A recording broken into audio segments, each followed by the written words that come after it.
Hello दोस्तों, आप सभी का स्वागत आपके अपने यूट्यूब चैनल पीपीएस तेज में। मैं हूं पुष्पेंद्र सिंह और आज की वीडियो में हम लेकर के आए हैं बहुभुज पर आधारित महत्वपूर्ण प्रश्नों का हल। और बहुभुज के विषय में जो बेसिक जानकारी, उससे संबंधित जो भी जानकारी थी वो हमने पहली वीडियो में बता चुके हैं। आपको देखना है तो प्ले लिस्ट में आप जाकर देख सकते हैं, उसकी पूरी जानकारी आपको मिलेगी। और यहाँ देखेंगे महत्वपूर्ण प्रश्न, ऐसे प्रश्न परीक्षा में आते हैं और उसी पर आधारित हैं और आए हुए भी परीक्षा में सवाल हैं। उसको हमें कैसे करना है, उसका ट्रिक क्या होगा, हल कैसे करेंगे, आज की वीडियो में आप देखेंगे। तो देखते रहिए। आइए वीडियो शुरू करते हैं। पहला सवाल क्या है देखते हैं। क्वेश्चन को किस तरह से उसको हल करना है, ध्यान दीजिए। यहाँ पर एक समबाहुभुज का प्रत्येक अंतःकोण 144 अंश है। यह कितनी भुजाओं वाला बहुभुज है? यदि कोई बहुभुज है और उसका अंदर का अंतः एक कोण दिया गया 144 अंश, तो उसमें भुजाएं बतानी है कि वो जो भुज है उसमें भुजाएं कितनी है, और उसमें एक कोण दिया है, उसी कोण से हमें निकालना है कि उसमें भुजाएं कितनी है, कितनी भुजाओं वाला बहुभुज है। तो उसमें देखिए 4 ऑप्शन दिए गए हैं, 8 भुजाओं वाला, 9 भुजाओं वाला, या 10 भुजाओं वाला, या 12 भुजाओं वाला। इसमें से कौन सा सही है? तो उसका निकालने का तरीका क्या है कि भुजाएं की संख्या कैसे हम निकालेंगे, उसको देखना है। यहां देखिए, उसको निकालने के लिए अंतः कोण बराबर, फार्मूला है इसका, अंतः कोण बराबर n-2 गुणा 180 अंश और बटे में आ जाएगा n। n क्या है? ये जो n है यहाँ भुजाओं की संख्या, यानी जो हमने पहली वीडियो में बताया था कि n का मतलब भुजाओं से है, तो यहाँ n का मतलब भुजाओं से है। यहाँ अंतः कोण, अंतः कोण यहाँ जो भी दिया है, सवाल में जो भी अंतः कोण दिया है उसको यहाँ रख करके हम हल करेंगे। तो यहाँ क्या है? 144 है, तो हम यहाँ लिखेंगे 144 अंश। बात समझ में आ गई? बराबर n-2 गुणा 180 अंश और बटे में क्या जाएगा? n आ गया। अब इसे हल करना है आगे को। अब जैसे 144 अंश है, यहां हम इसको तिरछी यानी क्रॉस गुणा कर सकते हैं। यहां पर उसी से हल हो जाएगा। कैसे करेंगे? अगर n से इसको करेंगे तो कितना हो जाएगा? 144 n। बात समझ में आएगी? अब यो 180 है, इसे इससे कर देंगे तो आपस में हो जाएगी, ऐसे आ जाएगा। तो यहां 180 अंश n माइनस और 18 से गुणा, 18 36, 360 अंश, 360 अंश, ऐसे आ जाएगा। इतनी बात समझ में आ गई। अब इसमें आगे देखना है, यहां जो है ये संख्या 180 n है, यहां 144 n है। जब इसको इधर लेकर के आएंगे तो माइनस हो जाएगा, 144 अंश n माइनस 180 अंश n, और बराबर में क्या जाएगा? माइनस का 360 अंश बचेगा। अब 144 में से 160 घटेगा, तो अब 180 में से 144 को यहां घटा देंगे। बात समझ में आ गई? अब ये, क्योंकि ये संख्या छोटी है, ये बड़ी है, तो बड़ी में से छोटी घटेगी, तो यहां माइनस में आएगा। 180 में से 144 यहां घटा देंगे तो कितना बचेगा? यहां बचेगा माइनस का 36 अंश n बराबर 360 अंश माइनस का, यही माइनस है। यहां माइनस से ये माइनस कट जाएगा। बात समझ में आ गई? अब n बराबर कितना जाएगा? यहां n बराबर 360 अंश बटे 36, और ये इससे कितनी बार कट जाएगा? 10 बार। तो n बराबर कितना आ जाएगा? 10। तो कितनी भुजाओं वाला भुज बनेगा? 10 भुजाओं वाला, 10 भुजाओं वाला बहुभुज बनेगा। तो इसका कौन सा ऑप्शन सही होगा? हमारा सी, यानी ये वाला, 10 भुजाओं वाला। तो बात समझ में आ गई? अगर कोण दिया है, अंतः कोण दिया है एक, और वो पूछ रहा है कि कितनी भुजाएं होंगी उस भुज में, अगर अंतः कोण दिया है, तो इस तरह से फार्मूला लगा करके हम हल करेंगे। तो ये आंसर आएगा आपका 10 भुजा। अब इसी में एक आगे सवाल देखते हैं, ठीक से समझ में आ जाएगा। देखते हैं इसमें दूसरा क्वेश्चन क्या कहता है, ध्यान दीजिए। यहां पर एक समबाहुभुज के एक अंतःकोण की माप 135 अंश है, तो उसकी भुजाएं होंगी। उसकी कितनी भुजाएं होंगी, उसमें ध्यान देना है। यहाँ पर कितनी भुजाएं होंगी, यहाँ भी उसी तरह से है, केवल यहाँ दिया है 135 अंश कोण दिया है, इसी कोण से वो उसमें भुजाएं निकल करके आ जाएंगी। जैसे अभी बताया था, तो हम उसमें फार्मूला वही था ना, अंतः कोण बराबर, तो अंतः कोण बराबर वही इसका फार्मूला लग जाएगा, n माइनस 2 गुणा 180 अंश और बटे में क्या जाएगा n। इस बात का ध्यान रखना है कि अगर अंतः कोण निकालना है ये, और कहीं पर ऐसे दिया है तो हम ऐसे निकालेंगे। अब 135 अंश है तो यहां क्या लिखेंगे हम, 135 अंश बराबर n माइनस 2 गुणा 180 अंश और बटे में क्या जाएगा n। उसी तरह से जैसे ही बताया था, एकदम सरल है ना, समझ में आ जाएगा। इसमें ध्यान से देखिए, और अब इसकी मल्टीप्लाई कर देंगे, इसकी इसको गुणा कर देंगे और ये ऐसे ही आ जाएगा। तो यहाँ कितना आ जाएगा, 135 अंश n बराबर कितना हो जाएगा, यहाँ 180 अंश माइनस 180 अंश n माइनस 360 अंश, इस तरह से आ जाएगा ना। अब इसको वैसे करेंगे, पक्षांतर इधर को कर देंगे, 135 अंश n माइनस 180 अंश n माइनस 360 अंश। बात समझ में आ गई। यानी ये हमने इधर पक्षांतर किया, इधर प्लस में है तो इधर क्या में हो जाएगा, माइनस में हो जाएगा। इसको ध्यान देना है कि प्लस की संख्या जब इधर आती माइनस में होती है और माइनस में होती तो प्लस में आ जाती। बात समझ में आ गई। अब इसमें आगे देखना है, अब 180 में से 135 घट जाएगा, क्योंकि 135 में से 180 घट रहा है, ये संख्या बड़ी है ये छोटी है, तो फिर 180 में से 135 घटेगा तो कितना बचेगा, 180 में से 35 घटा दीजिए, कितना जाएगा 45 आ जाएगा। कितना आ जाएगा 45, माइनस का 45 अंश n और बराबर में क्या आएगा, माइनस का 360 अंश। अब ये माइनस से माइनस कट जाएगा तो यहां क्या बचेगा, n बराबर 360 अंश बटे 45 अंश। और ये 45 से 360 कितनी बार कटेगा यहां पर, उसको ध्यान से देखना। ये कट जाएगा 8 बार, 8 पंजे 40, 4 8 चौ 32 और 4 36, 8 बार। तो ये हो जाएगा n बराबर 8, यानी 8 भुजा। आंसर यही तो पूछ रहा था कि अंतः कोण की माप दी गई है तो उसकी भुजाएं कितनी हैं। जिसका अंतः कोण 135 अंश का है तो उस भुज में 8 भुजाएं होंगी। तो कौन सा ऑप्शन सही हुआ, देखिए ए बी सी डी, तो कौन सा हो जाएगा, सी ऑप्शन जो है ये सही ऑप्शन होगा। तो इस तरह से हम अंतः कोण के आधार पर भुजाओं की संख्या निकालते हैं।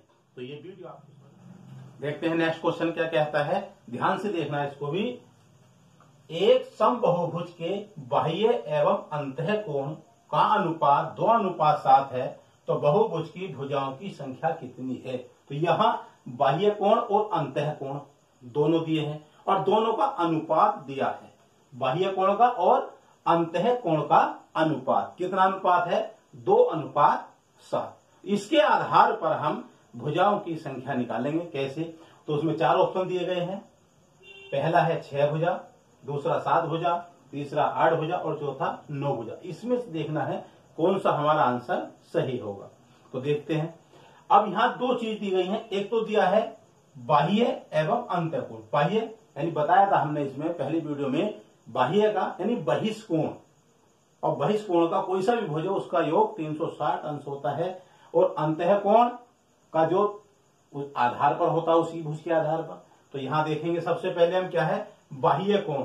अगर देखते हैं बाह्य कोण और अंतः कोण, यहां देखेंगे हम, देखिए ध्यान से क्या हो जाता है, ये बाह्य कोण अनुपात अंतः कोण, अंतः कोण। बात समझ में आ गई। और बराबर हो जाता है 2:7। बाह्य कोण अनुपात अंतः कोण और बराबर 2:7। अब क्या करना है इसमें, जैसे बाह्य कोण है, अगर हम बाह्य कोण निकालते हैं तो कैसे निकालेंगे, अंतः कोण निकालते हैं तो वो कैसे निकालते हैं उसको देखना है। बाह्य कोण निकालते हैं, इसका मतलब क्या होता है 360 अंश बटे n। इसका मतलब हुआ अगर बाह्य कोण में है, अगर n से हम भाग कर देते हैं तो संख्याओं से भुजाओं की संख्या से भाग करते हैं तो हमारा जो है बाह्य कोण निकल करके आ जाता है। ऐसे ही अनुपात अंतः कोण में करते हैं। अंतः कोण निकालने का फार्मूला क्या है? n-2 गुणा 180 अंश और बटे में n, ये फार्मूला है इसका, ये सूत्र बताया था हमने, n-2 गुणा 180 बटे n। अगर हमें अंतः कोण निकालना है तो इसी से निकालते हैं और भुजाओं में भी आता है। बराबर कितना होगा? 2:7। इसको ध्यान से देखिए, बात समझ में आ रही है? अब क्या करना है, जैसे अनुपात है तो हम अनुपात को बटे में भी लिखते हैं, अनुपात को बटे में भी लिखते हैं, तो यानी ये संख्या ऊपर, ये संख्या उसके नीचे, ऐसे आ जाएगी और ये भी बटे में आ जाएगा। तो कैसे आना है उसको ध्यान से देखिए। तो 360 अंश बटे n, यहां ध्यान से देखना है इसको, क्योंकि अब ये वाली संख्या इसके बटे में आनी है तो इसको बहुत ध्यान से देखना कैसे हम इसके बटे में लिखेंगे, कैसे लिखेंगे हम इसके बटे में, ध्यान दीजिए। अब ये संख्या इसके बटे में अगर आती है तो उसको समझ लीजिए एक बार कैसे है। अगर हम इसको नीचे लाते हैं तो n-2 गुणा 180 अंश और बटे n, इस तरह से आता ना। अगर हम बटे में इसके लिखेंगे तो इस तरह से लिखा जाएगा, लेकिन कहीं भी संख्या हो 1 2 3, अब इस तरह से 4 हो गई, लेकिन 4 ऐसे लिखते नहीं है। लेकिन जो इधर वाली होती है इसको क्या करते हैं, इसका नियम यह है, यो वाली संख्या सबसे ऊपर पहुंच जाएगी और नीचे वाली इसके साथ रह जाएगी। तो इसका मतलब क्या हुआ, जो n है ये n गुणा ऊपर पहुंच जाएगा और जो ये नीचे वाली संख्या है ये यहीं रह जाएगी, n-2 गुणा 180 अंश, इस तरह से ये नीचे की नीचे ही रहेगी। बात समझ में आ गई? ये आपको लिख करके पूरा पूरा दिखा दिया किस तरह से आ जाएगा। और बराबर में क्या आ जाएगा, जब हम 2:7 है तो इसको क्या लिखेंगे हम, 2/7। क्या लिखेंगे इसको, 2/7 लिख देंगे। इतना समझ में आ गया? अब यहां क्या करना है, ध्यान देना है इसका, यहां करना बस, जैसे ये 180 अंश है, इससे 360 अंश कट जाएगा 180 अंश से 2 बार, 18 दूनी 36, 2 बार कट गया। अब n से n कट जाएगा। अब क्या आ गया हमारे पास, ध्यान दीजिए इसका, यहां ऊपर बचा 2 और नीचे क्या बचा, n-2 और बराबर में बचा है 2/7। इसको हल करना है तो हमारे पास क्या है, भुजाओं की संख्या निकल करके आ जाएगी। अब 7 से अगर इसको गुणा करते हैं 14 हो जाएगा, 2 से इसे करेंगे तो देखिए क्या हो जाएगा, 2 से इसे करेंगे तो 2n-2 दूनी 4 बराबर 7 दूनी 14, ये 14 आ गया। अब जो यहां n है, ये जो माइनस का 4 है, इधर जब जाएगा तो ये प्लस का हो जाएगा। क्यों, पक्षांतर करने पे माइनस की संख्या प्लस हो जाती है, प्लस की माइनस हो जाती है। तो हम यहां क्या करेंगे, अब 2n बराबर 14 और यहां प्लस का 4 हो जाएगा और यहां क्या जाएगा, n बराबर ये 18 आ जाएगा और ये 2 जो है यहां गुणा के रूप में है तो यहां भाग में बटे में आ जाएगा। तो 2 से हम इसे काट देंगे, 2×9=18, तो n बराबर क्या जाएगा, 9 भुजा, 9 भुजाएं आंसर आ जाएगा। ये 9 भुजाएं होंगी उसमें, किसमें, बहुभुज की भुजाओं की संख्या कितनी होगी, 9 संख्या, 9 भुजाओं। कौन सा ऑप्शन, डी, ये हमारा सही आंसर आएगा। तो इस तरह से अगर अंतः और बाह्य कोणों के आधार पर अनुपात में आता है तो उसका हल इस प्रकार से हम करते हैं। तो आपने सवाल आपकी समझ में आ रहा हो तो लाइक तो बनता है, तो लाइक कर दीजिएगा और अपने दोस्तों को शेयर भी कीजिए ताकि इसका लाभ वो भी उठा सके। अगला नेक्स्ट सवाल देखते हैं। आगे देखते हैं नेक्स्ट सवाल क्या कहता है, ध्यान दीजिए यहां पर, एक बहुभुज के अंतः कोणों का योगफल इसके बहिष्कोण के योगफल का 6 गुना है तो भुजाएं कितनी हैं। तो उसमें भुजाएं निकालनी है, तो ध्यान दीजिए दोनों कोण दिए हैं, अंतः कोणों का योगफल बहिष्कोण के योगफल का 6 गुना, यानी जो बाहर वाला कोण है, बहिष्कोण है, उसका 6 गुना अंतः कोण के योगफल का, तो उसकी भुजाएं कितनी है। तो इसको ध्यान से देखना है कैसे करना है।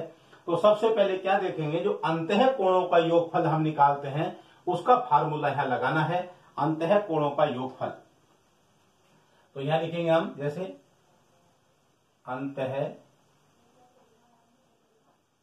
कोणों का योगफल बराबर करते हैं, तो उसमें क्या करते हैं हम लिखते हैं n-2 गुणा 180 अंश। अगर हमें अंतः कोणों का योगफल ज्ञात करना है तो उससे करते हैं n-2 गुणा 180 अंश। इस तरह से उसका योगफल निकल आता है। अब दूसरा क्या है, बहिष्कोण का के योगफल का। अब बहिष्कोण का योगफल कितना होता है, बहिष्कोण का योगफल ये तो हमें पता ही है पहले से ही, बहिष्कोण का योगफल कितना होता है, बहिष्कोण का योगफल कितना होता है, जो बहिष्कोण होते हैं बहिष्कोण का यानी बहिष्कोणों लिख सकते हैं, बहिष्कोणों का योगफल बराबर 360 अंश होता है। दोनों कोणों का योगफल आपको पता चल गया, उसका योगफल इतना उसका इतना।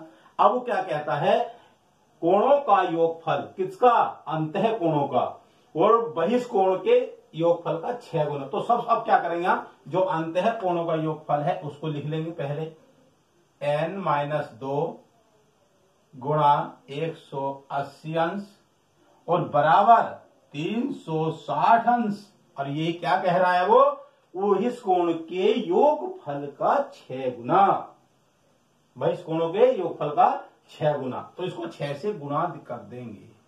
कितने से गुणा कर देंगे, 6 से गुणा कर देंगे। बात समझ में आ गई। करिए यहां क्या जाएगा, इससे इसे गुणा कर देंगे तो कितना हो जाएगा, या ऐसी सीधा सीधा घोष भी हो सकता है, गुणा करने की आवश्यकता नहीं है, सीधा है 18 से कट जाएगा 2, कितना आएगा 2 बार कट जाएगा इससे, तो 2 आ जाएगा। अब यहां क्या जाएगा, n-2 बराबर 6 दूनी 12। अब यहां माइनस का 2 है, इधर जाकर प्लस का हो जाएगा, तो n बराबर 12 और ये माइनस का है, इधर जाकर प्लस का हो जाएगा, तो कितना आ जाएगा, n बराबर 14। कितना आ जाएगा, 14 भुजा आंसर आ जाएगा ये, तो 14 भुजाएं आ जाएंगी आंसर। तो उसमें भुजाएं कितनी होंगी, 14 भुजाएं होंगी। वो जो भुज होगा वो 14 भुजाओं वाला, तो कौन सा ऑप्शन सही होगा, बी। बात समझ में आ गई। अगर अंतः कोणों का योगफल और बहिष्कोणों के योगफल का 6 गुना, यहां कुछ और संख्या भी आ सकती है, इस तरह का कोई भी सवाल आ जाएगा, 6 गुना या और गुना भी आ सकता है, तो उस सवाल को हम इसी तरह से करेंगे, आपका आंसर आ जाएगा। आगे देखते हैं इसमें नेक्स्ट सवाल क्या है।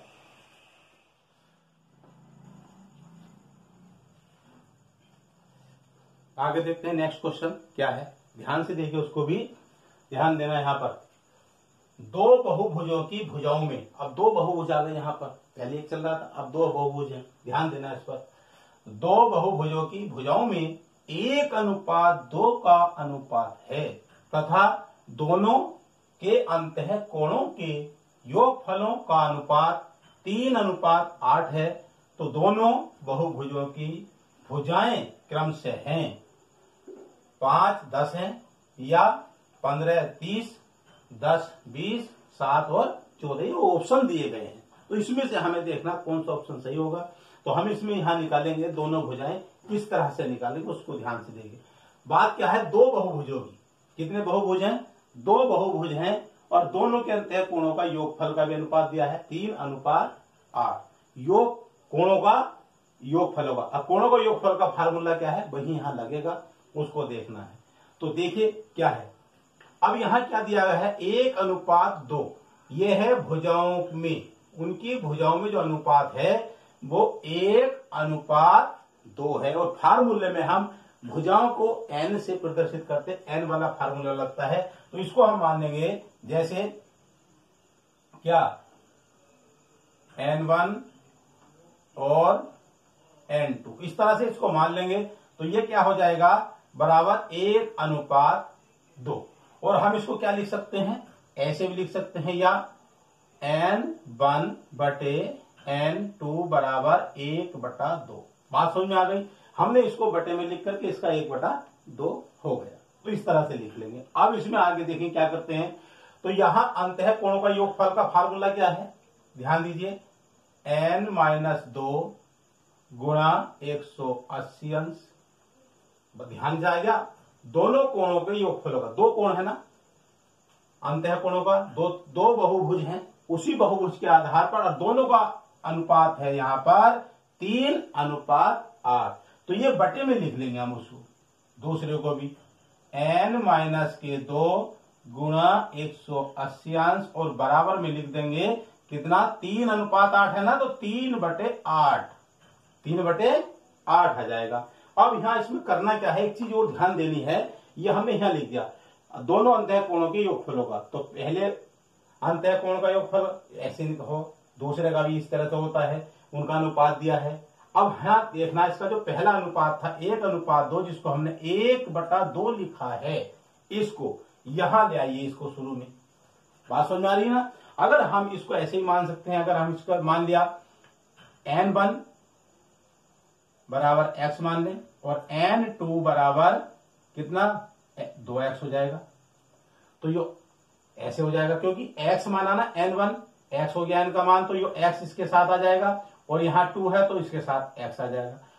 ऐसे भी लिख सकते हैं हम, लेकिन हम ऐसे ना लिखें तो सीधा सीधा लिख सकते हैं, जैसे 1/2।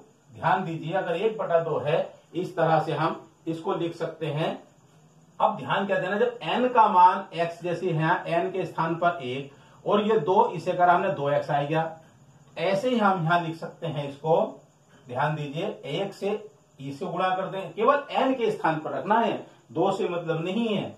हमने n को x माना, अगर यहाँ x आएगा, n2 2x हो गया जैसे, तो यहाँ 2x आ जाएगा। तो इसलिए हमने क्या करा, जिससे जल्दी समझ में आ जाएगा, यहां हो जाएगा n-2 गुणा 180 और बटे में क्या हो जाएगा, 2 इसके साथ आ जाएगा, 2n-2 गुणा 180।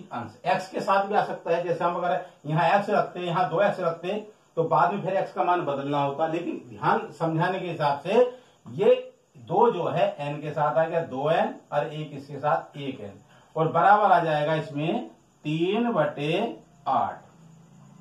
अब इस तरह से आ गया। अब यहां देखना है, जैसे 180 है तो ये तो कट जाएगा, पूरा पूरा ऐसे कट जाएगा।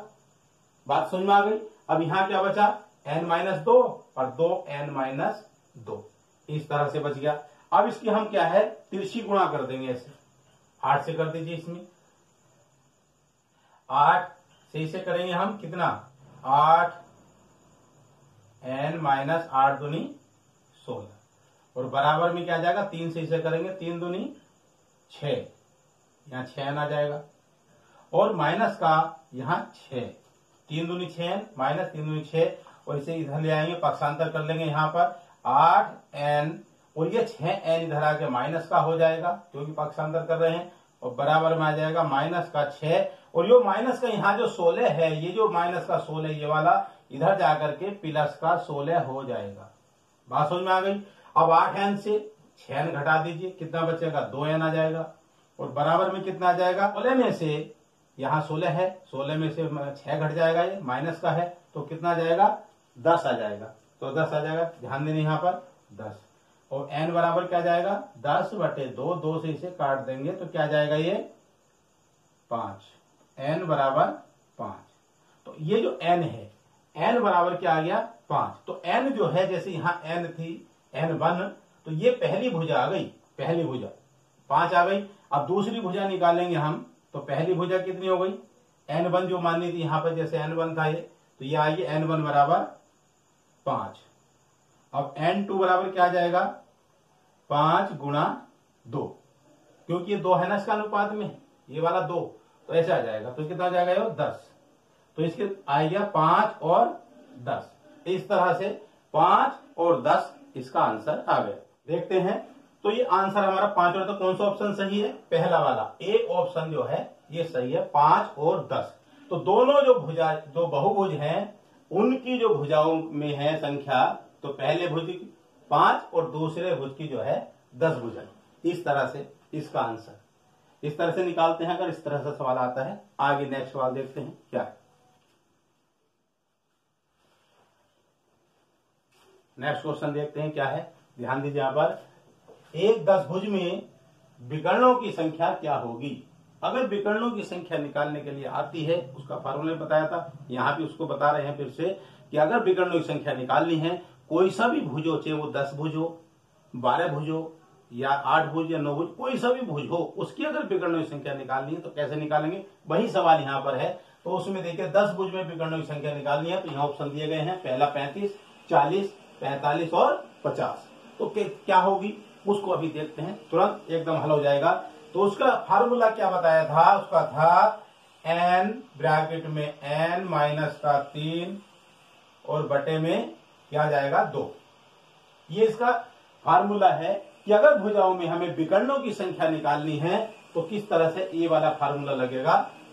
n क्या है, n ध्यान दीजिए, n क्या चीज है यहाँ पर, भुजाओं की संख्या, कि उसमें जो भुजाएं हैं वो कौन सा भुज है, भुजाएं कितनी है। जैसे यहाँ पर है तो इसमें 10 भुजाएं हैं, तो हम ही क्या लिखेंगे 10, यहाँ भी 10 लिखेंगे और माइनस का 3 और बटे में क्या जाएगा 2।